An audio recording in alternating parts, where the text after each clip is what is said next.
తిరుమల వైకుంఠ ద్వార దర్శనం టోకన్ల జారీలో అపశృతి అయితే చోటు చేసుకుంది. వైకుంఠ ద్వార దర్శనం టోకన్ల కేటాయింపు గురువారం తెల్లవారుజామున ప్రారంభం కానుంది.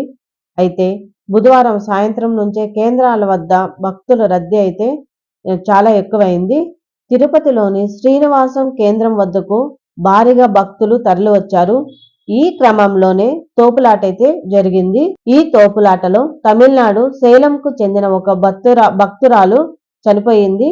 మరో 4 గాయమైనట్లు తెలుస్తుంది. వీరిని రుయా ఆసుపత్రికి అయితే తరలించి చికిత్స అందిస్తుండగా చికిత్స పొందుతూ 2 చనిపోయినట్లు తెలుస్తుంది.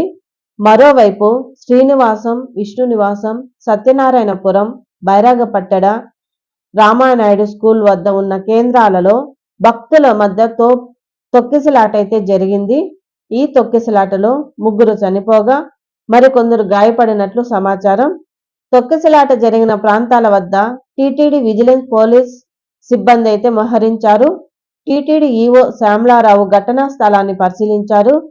క్యూ లైన్లలోకి భక్తులను ఒక్కసారిగా వదలడంతోనే తొక్కిసలాట జరుగుతున్నట్టు తెలుస్తుంది. వైకుంఠ ఏకాదశిని పురస్కరించుకొని శ్రీవారి భక్తులకు తిరుమలలో 10 రోజుల పాటు వైకుంఠ ద్వార దర్శనాలను టీటీడీ కల్పిస్తుంది.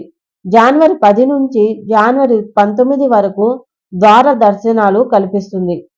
ఈ వైకుంఠ ద్వార దర్శనం టోకన్లను జనవరి 9వ తేదీ ఉదయం 5 గంటల నుంచి జారీ చేయనుంది.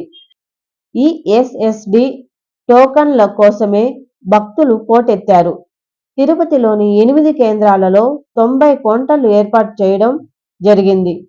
తిరుపతిలోని ఇందిరా మైదానం, రామచంద్ర పుష్కరిణి, శ్రీనివాసం కాంప్లెక్స్ల్లో విష్ణు నివాసం, భూదేవి కాంప్లెక్స్, బైరాగపట్టడ రామానాయుడు ఉన్నత పాఠశాల, ఎంఆర్పల్లి జిల్లా పరిషత్ ఉన్నత పాఠశాల, జీవకోన జిల్లా పరిషత్ ఉన్నత పాఠశాలలో కౌంటర్లు ఏర్పాటు చేశారు. అలాగే తిరుమల వాసులకు బాలాజీ నగర్ కమిటీ హాల్లో ఎస్ఎస్డి టోకన్లు జారీ చేయనున్నారు. ఈ కేంద్రాలలో జనవరి 9వ తేదీ ఉదయం 5 గంటలకి 10, 11, 12 తేదీలకు సంబంధించిన 1,20,000 టోకన్లు అయితే భక్తులకు కేటాయిస్తారు. మిగతా రోజుల్లో ఏ రోజుకు ఆ రోజు టోకన్లు జారీ చేస్తామని టీటీడీ తెలిపింది. ఈ నేపథ్యంలో గురువారం తెల్లవారుజామున నుంచి వైకుంఠ ద్వార దర్శనం టోకన్లు జారీ చేయడంతో బుధవారం సాయంత్రం నుంచే కౌంటర్లకు భక్తుల తాకిడి మొదలైంది. టీటీడీ ఏర్పాటు చేసిన క్యూ లైన్లన్నీ శ్రీవారి భక్తులతో నిండిపోయినాయి. స్థానికులతో పాటుగా ఇతర ప్రాంతాల నుంచి కూడా కౌంటర్ల వద్దకు శ్రీవారి భక్తులు భారీగా వస్తున్నారు. ఈ క్రమంలోనే విష్ణు నివాసం కౌంటర్ వద్ద తోపులాట జరిగింది. వైకుంఠ ద్వార దర్శనం రోజుల్లో టోకన్లు లేని భక్తులకు శ్రీవారి దర్శనం ఉండదని టీటీడీ ఇప్పటికే స్పష్టం చేసింది. దీంతో పవిత్రమైన వైకుంఠ ఏకాదశి సందర్భంగా శ్రీవారిని దర్శించుకోవాలనే ఆశతో భక్తులు కౌంటర్ల వద్దకు పోటెత్తుతున్నారు. అయితే వైకుంఠ ఏకాదశి రోజు మాత్రమే కాకుండా ఈ 10 రోజుల్లో ఎప్పుడు స్వామివారిని దర్శించుకున్నా శుభం చేకూరుతుందని టీటీడీ చెప్తుంది. భక్తులు ఓపికతో వ్యవహరించి టోకన్లు తీసుకోవాలని, అలాగే ఓపికతో శ్రీవారిని దర్శించుకోవాలని టీటీడీ అయితే చెప్తుంది. అయినప్పటికీ ఈ అపశృతి చోటు చేసుకుంది. తిరుపతిలో తీవ్ర విషాదం చోటు చేసుకుంది. శ్రీవారి దర్శనం టోకన్ల కోసం జరిగిన తొక్కిసలాటలో 3 భక్తులైతే మృతి చెందారు.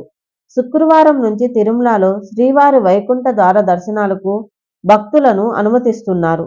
ఇందుకోసం గురువారం ఉదయం నుంచే టోకన్లు జారీ ప్రక్రియ అయితే ప్రారంభించనున్నారు. తిరుపతిలోని 9 సెంటర్ల వద్ద టోకన్లు జారీ చేసేందుకు అన్ని ఏర్పాట్లు చేశారు. అయితే ఈ రోజు సాయంత్రం నుంచే భక్తులు భారీగా తరలివచ్చారు. టోకన్ల వద్ద భారీగా వేచి ఉన్నారు. అయితే అనూహ్యంగా భక్తుల మధ్య తొక్కిసలాట జరగడంతో తమిళనాడు సేలంకు చెందిన భక్తురాలు అక్కడికక్కడే మృతి చెందారు. ఆసుపత్రిలో చికిత్స పొందుతూ 2 మృతి చెందారు. మరో 4 పరిస్థితి విషమంగా ఉన్నట్లు తెలుస్తుంది. ఈ తొక్కిసలాటలో దాదాపు 25 మందికి గాయాలైనట్లు సమాచారం. ప్రస్తుతం ఈ ఘటనతో తిరుపతిలో గందరగోళమైతే నెలకొంది.